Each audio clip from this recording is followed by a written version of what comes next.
নমস্কাৰ বন্ধু বান্ধৱীসকল, আজি মই উপস্থিত আছোঁ এটা বিশেষ স্থানত। মোৰ পিছপিনে দেখিছে আপোনালোকে কি হয়, এইবিলাক আপোনালোকে দেখি অনুমান কৰিব পাৰিছে চাগে। তো মই আপোনালোকক দেখাম, গোটেই পৰিৱেশটো দেখাম আৰু কি হয় এইবিলাক সকলোবিলাক দেখাই যাম। এইজোপা কি হয়, এইবিলাক আম হয়। কি আম এজোপা? আমজোপা দাদাই কৈছিলে ইতিমধ্যে, মই কিন্তু পাহৰি গ'লোঁ, নামটো পাহৰি গৈছোঁ আমজোপা। আৰু এইজোপা বগৰী হয়, থাই আপেল বুলি কয়। তাৰপিছত এয়া G9 ইমান চাপৰ G9 কল বুলি কয়। এতিয়া কলটোৰ নাম মই নাজানো, কিন্তু তথাপিও দাদাজনৰ পৰা সুধি গম পাইছোঁ যে এইজোপাৰ নাম G9। চাওক, এয়া কলৰ আচলতে কল বিভিন্ন ধৰণৰ নাম থাকে, কিন্তু নাম সকলোৱে নাম নাজানো। এইজোপাৰ নাম কি আছিলে? G9 কল। এই কলজোপা মানে এটাই ভাল, এই কলৰ এইটোতো মই যতন কৰা নাই আৰু মোৰ এনেই ৰাসায়নিকভাৱে কৰা নাই, যে জৈৱিকভাৱে কৰি আছোঁ বা প্ৰাকৃতিকভাৱে হ'বলৈ দি আছোঁ। সেইটো কাৰণে কলৰ থোকটো ইমান ডাঙৰ হোৱা নাই। তেতিয়া চাহবোৰ কম পাইছে কাৰণে, নহ'লে কলৰ থোকটো ইমানখিনি পাই যায়, তলত পাই যাব ন। আৰু ইয়াৰ কি হয়, পকিলে সোণালী ৰং এটা হৈ যায় আৰু পকাৰ পিছতো বহুত দিনলৈকে ই ডেম নহয়, বেয়া হৈ নাযায়। আৰু বজাৰত খুব ডিমাণ্ড আছে এই কলটো। কি কাৰণে ভাল এইজোপা? এবছৰত হ'বই।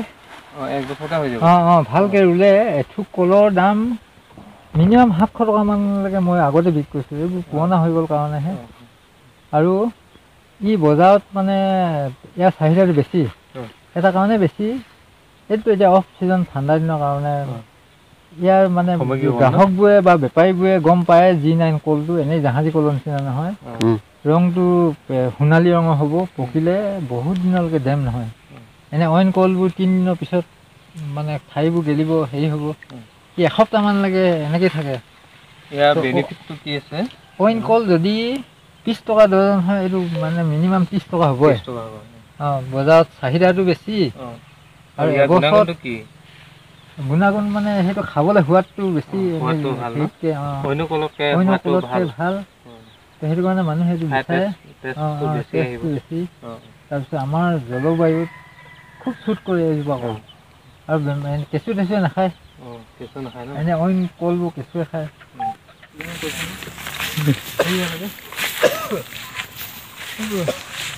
এইটো মল্লিকাটো বৰ ধুনীয়াকৈ ফুলে আৰু এইটো লাগেও ভালকৈ। ফুলটো ধুনীয়া আছে দেই। বেছিভাগে মাইকী ফুলে আছে, মাইকী ফুলবোৰ অলপমান হেৰি হয়, ভেঁকুৰৰ দৰৱটো মাৰি দিয়া হ'ল। বগৰী একদম ধুনীয়া। হালধীয়া পৰাবোৰ চিঙিবি বিশ্বজিৎ। ভিতৰত আছে, মই এটা খাইছিলোঁ, কেহেটা পালোঁ হালধীয়া হ'বলে। মই এটা দেখাইছোঁ তো, সেনেকুৱাকৈ চিঙিবি। এইটো কেহেটা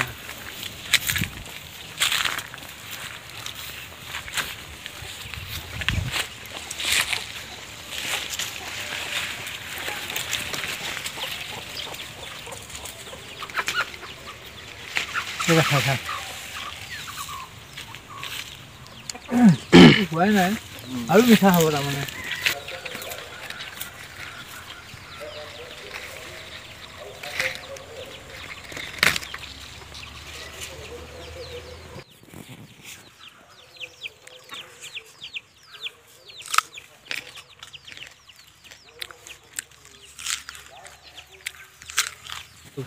বগৰী এবাৰ কিমান প্ৰডাকশ্যন হ'ল নহ'লে? এইবাৰ 15 কেজিমানহে হৈছিলে দেই। 15 কেজি? এতিয়ালৈকে। কি হ'ল, যোৱাবাৰ LP কাটিংটো দিয়া হ'ল যে, সেইটো কাৰণে প্ৰডাকশ্যনটো অলপমান কমিলে। 1500টো ঠিকে আছে বাৰু, ভালেখিনি। এনেই আচলতে ইয়াত 3000মান আহিব লাগে। 3000 বগৰী আহিব লাগে ন? প্ৰডাকশ্যন সেই বতৰৰ হেৰি কাৰণে, যিটো সময়ত ফুলিছিলে যে, সেইটো সময়ত বৰষুণ বেছিকৈ দিয়াৰ কাৰণে ভেঁকুৰে আক্ৰমণ কৰিলে মানে উৎপাদনটো যোৱাবাৰতকৈ কমিলে। যোৱাবাৰ মানে 3000 ওলাইছিলে। 3000মান ওলাইছিলে। আৰু এটা কথা কি বজাৰটো বেয়া নহয়, বজাৰটো এতিয়া বজাৰটো বেয়া নহয় জানো। 50 টকাকৈ ইয়াৰ পৰা নি থাকেই। খুচুৰা কিমানকৈ বিক্ৰী কৰে মই নাজানো, কিন্তু আমি কিনি খাব হ'লেতো 120 100কৈ লয়। 100টো ল'বই। সেইটো কাৰণে এই খেতিটো কৰিলে বজাৰটো মাৰ খোৱা নাযায়, আৰু যিমানে খেতি কৰি আছে সিমানে আচলতে মানুহৰ মাজত চাহিদাটো বৃদ্ধি হৈ গৈ আছে। বগৰী যে খাব লাগে, বগৰী যে ভাল ফল, আমাৰ ইয়াত যে হয় সেইটো মানুহে গম পাই গৈ আছে। বগৰীৰ হেৰিটো পপুলাৰ হ'ল আৰু বজাৰ চাহিদাটো বাঢ়িলে। আৰু মোৰ পৰা পুলি নিয়া বহুত মানুহে ভাল উৎপাদন পাইছে। এই কঁঠালগুৰি ফালৰ মই কিবা নেওগ উপাধি লৰাই নিছিলে মোৰ পৰা, ভাল উৎপাদন। এইবাৰ সেইফালে ফেচবুকত দিয়ে থাকে ল'ৰাটোৱে, বহুত মানে। তাৰপিছত আমো এইবছৰ লাগিব। ধুনীয়া ফুলিছে আমবিলাক। এইবছৰ প্ৰডাকশ্যন পাব আপুনি ন? আমাৰ হেৰিটো এইটো কি জাত হয়? এইটো দোচাহাৰী দোচাহাৰী বুলিয়ে কয়। তাৰপিছতে এইজোপা হ'ল মল্লিকা আম। মল্লিকা। তাৰপিছত সেইফালে সুবৰ্ণ ৰেখা আছে। তাত আছে হাই অল টাইম কাটিমন। এইজোপা মল্লিকা নেকি? মল্লিকা আম। ডাঙৰ হয়, 800 গ্ৰামলৈকে হয়। এইবাৰ প্ৰডাকশ্যন হ'ব বুলি আশা কৰিছোঁ। আচলতে ইয়াত মানে ফুলোতে অলপ দিব লাগে ন? ফুল ৰখিবৰ কাৰণে ভেঁকুৰ আমাৰ ইয়াত হিউমিডিটি যেতিয়া বাঢ়ি যায় যে তেতিয়া ভেঁকুৰে বেছিকৈ আক্ৰমণ কৰে। সেইটো কাৰণে অলপমান এইটো অলপ ভেঁকুৰনাশক দৰৱটো মাজে মাজে মাৰি থাকিব লাগে। তাৰপিছতে কলি ৰখা বোলে কি দৰৱ দিব লাগিব? প্লেনফিক্স বুলি এটা প্লেনফিক্স সেইটো মৰা হ'ল আজি। তাৰপিছত বৰাক্সটো দিয়া হয়। কলিটো যেতিয়া লগাৰ পিছততো কলিটো হৈ যায়। সেই প্লেনফিক্সটো দিলে আৰু বৰাক্সটো দিলে ৰখি যায়। বৰাক্স আৰু প্লেনফিক্স দিলে গুটিটো ৰখিব ন? তাৰপিছতে এই ক'লা যিবোৰ দাগ হৈ আছে যে সেইবোৰ ভেঁকুৰে আক্ৰমণ কৰে। সেইটো কাৰণে ভেঁকুৰনাশক দৰৱটো মই মাৰিছোঁ। ভেঁকুৰনাশক মানে ইয়াত যিবোৰ আচলতে খেতি কৰিলে বাতি কৰিব লাগিব। সেইটো কাৰণে যতনটো কৰিব লাগিব, দিব লাগিব। প্ৰতিজোপা গছত মই ল'ৰা ছোৱালীক চোৱা নিচিনাকৈ চাবলগীয়া। ৰুলেই নহ'ব, মানে প্ৰতিপাল কৰিব লাগিব। সেইখিনি আচলতে সেইটো কাৰণে খেতিয়কসকলে ধৰিব নোৱাৰে মানে কি কৰিলে কি হ'ব। সেইকাৰণে সেইটো এতিয়া মোৰ কি হ'ল, মোৰ এইটো এক্সপেৰিমেণ্টে হৈ আছে। মোৰ মানে অভিজ্ঞতাটো আনিবৰ কাৰণে চেষ্টাই কৰি আছোঁ। বেমাৰ আজাৰৰ পৰা মানে পোক পৰুৱাৰ পৰা উৎপাদনটো কেনেকৈ বেছিকৈ কৰিব পৰা যায়, কোনটো জাতৰ আম ৰুলে বা ফল ৰুলে উৎপাদন ভাল হয়, আমাৰ মাটিত কোনটো জাতৰ আম বা ফল মূল ৰুলে উৎপাদনটো পাম বা শ্বুট কৰিব, সেই বস্তুটো চাবলগীয়া হৈ আছে। তো সেইখিনি কৰি থাকোঁতে মই এতিয়া কিছুমান জাত নিৰ্বাচন অলৰেডি কৰিয়ে পেলালোঁ। যেনেকৈ আম বা বগৰী বা বিভিন্ন ফল মূল যেনেকৈ মধুৰিআম। তো সেইবোৰ মানে কোনটো আমি ইয়াত শ্বুট কৰিব, কোনটো নকৰে, সেইটো মোৰ এই 3-4 বছৰ অভিজ্ঞতাৰ পৰা গম পাই গৈ আছোঁ। এতিয়া ফুল ফুলিছে যে সেই পোকে ধৰে যে আমৰ ভিতৰতে, এতিয়া ফুলতে পোকে নধৰিবৰ কাৰণে কি দিয়া হয়? আচলতে ইয়াত মানে মই কি হ'ল, এই গোটেই বস্তুটো মই নেচাৰেলি কৰিবলৈ চাই আছোঁ। ৰাসায়নিক দ্ৰব্য ব্যৱহাৰটো যিহেতু স্বাস্থ্যৰ কাৰণে হানিকাৰক, তো গতিকে মই নিজেই কিছুমান পেষ্ট বনাই আছোঁ। আমাৰ যিবোৰ গছ আছে এইটো অঞ্চলত, যেনেকৈ লেমটেম, নিম, তাৰপিছতে পাৱলি পাত, তাৰপিছতে কচগছৰ পাত, গৰু মুত, সেইবিলাকে মাৰি আছে নেকি এতিয়া? সেইবোৰ দি পেলাই মই পেষ্ট বনাই পেলাই ইয়াত মাৰি থাকোঁ।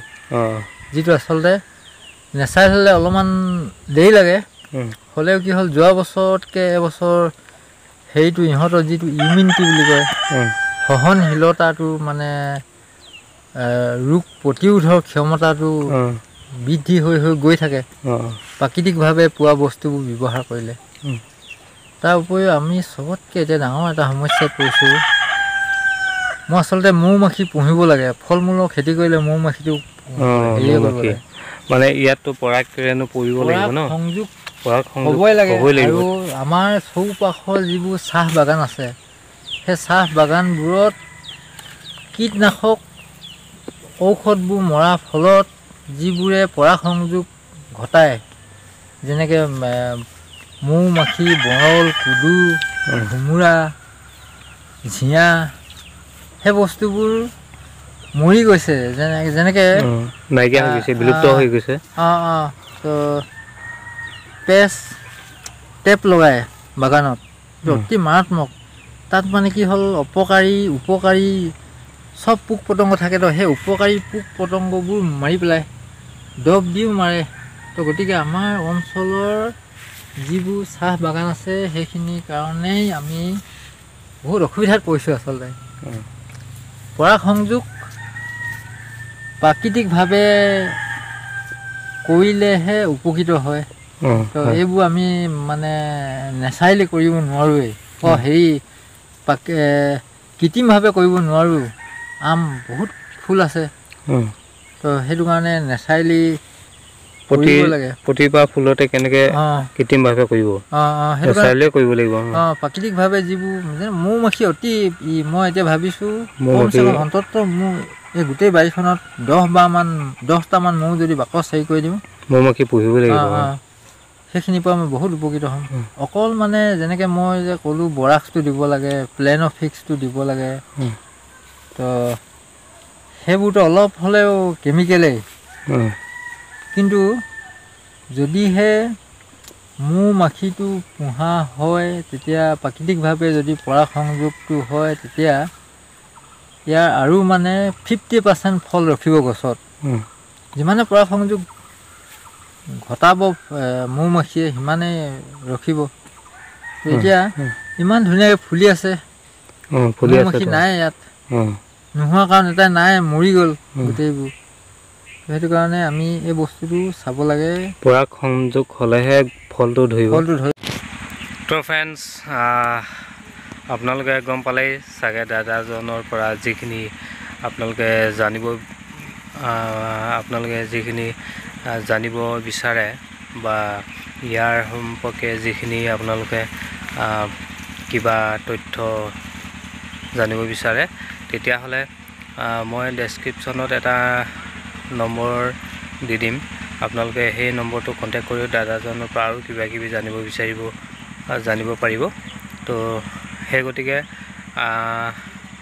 মই আৰু বিশেষ নকওঁ, সকলোখিনি মই এটা নম্বৰ দি দিম ডেছক্ৰিপশ্যনত। তাৰ পৰা লৈ আপোনালোকে দাদাজনৰ সৈতে পোনপটীয়াকৈ আপোনালোকে যোগাযোগ কৰিব পাৰিব।